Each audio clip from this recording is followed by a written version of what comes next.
Hello and welcome to another episode of The Movie Wrench. I am Hipster J Douchebag and we are here at Universal Studios Center in California, right next to Hollywood for a very special episode of The Movie Wrench. You won't want to miss this, so stay tuned.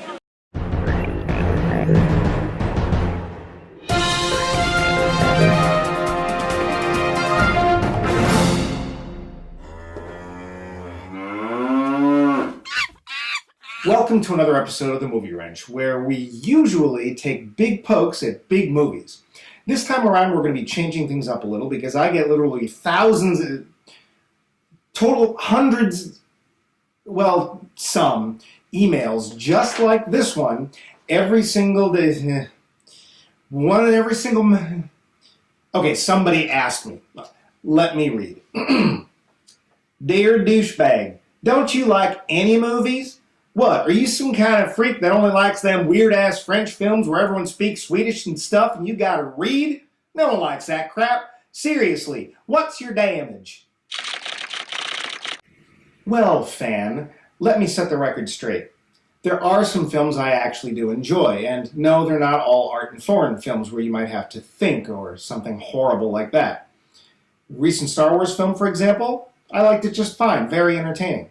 Some of the more recent Disney films I've enjoyed quite a bit. Zootopia and Big Hero 6 I've seen many times. I also do like some art films. I like Devo and Rashomon and Knife in the Water. Films where, yes, I might actually have to read in the theater. Then there's these other films where they're not generally, well, let me explain. And so I've compiled a list of 5 movies, films which should be subjected to the wrench, but in which I find some kind of inhuman enjoyment about. So here in no particular order are 5 movies that I shouldn't like, but which I do like. And for the record, I did see all of these movies when they came out in a theater like you're supposed to.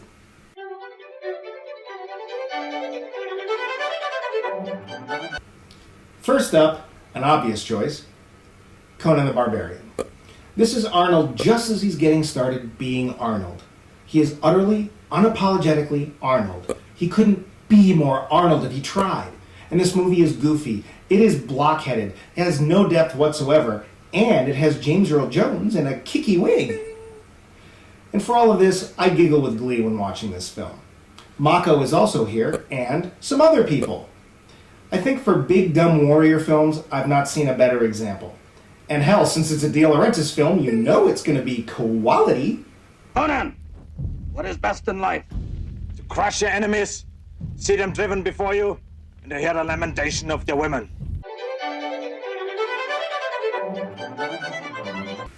Second on this list, and connected to the first by the fact that it's produced by the same guy as Conan, is Flash Gordon.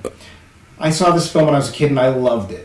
It stars Sam J. Jones, an actor whose name dares him to have a career in films after this one, is even goofier than Conan, and it's got a killer soundtrack by Queen!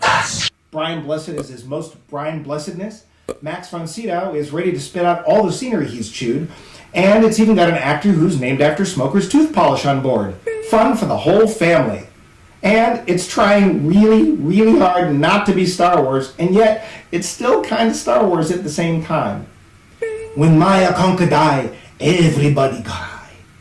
Oh, well, who wants to live forever?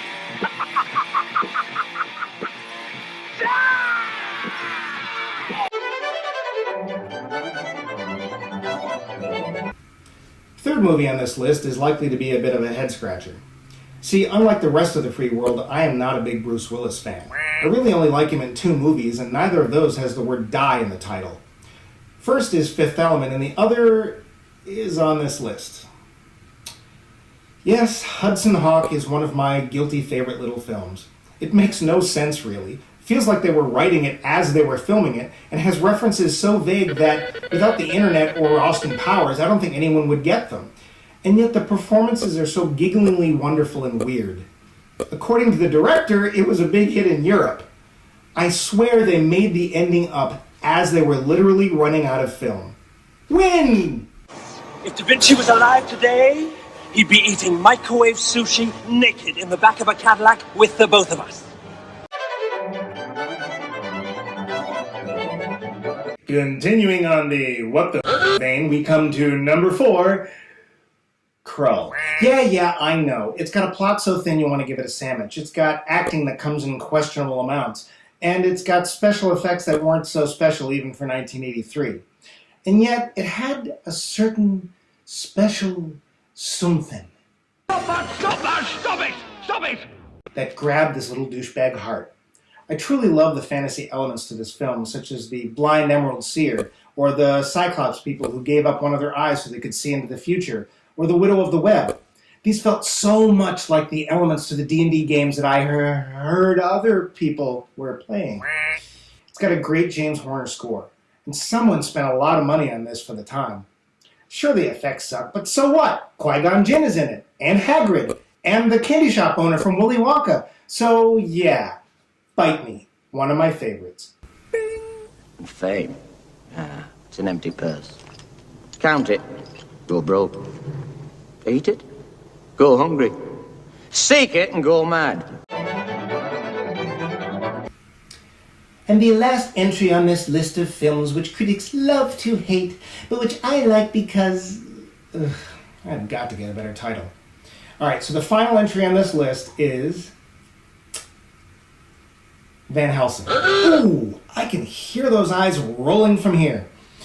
Most people like at least the first Stephen Sommers Mummy film, some even like the second. But when Van Helsing came out, seemingly I was one of the few who was willing to embrace its scrumptiously, stupendously overblownness. There's not enough scenery for the principals to gobble, although Hugh Jackman seems to get through the film fairly quietly. The visuals are absurd, and there is no reason anyone would live in Tristram, that weird-ass village where vampires are picking people off left and right. Then the plot throws in a couple of wolfmen, some alien vampire sack babies, and Frankenstein's monsters. Well, this film is indeed ridiculous, ginormously goofy, and I still think it's a kick. You are too late, my friend. My children live. Then the only way to kill them is to kill you. Correct. Well, that's my short list of films that I like, and the critics... proof that I like some films that... Well, you get the idea. Tune in next time at the Movie Wrench when we take some passing shots at what Hollywood coughs up. It's so tasty, too. Tune in next time when we tighten the nuts on another giant, huge, mega, and big smash explosion of a movie. And remember, these are only opinions.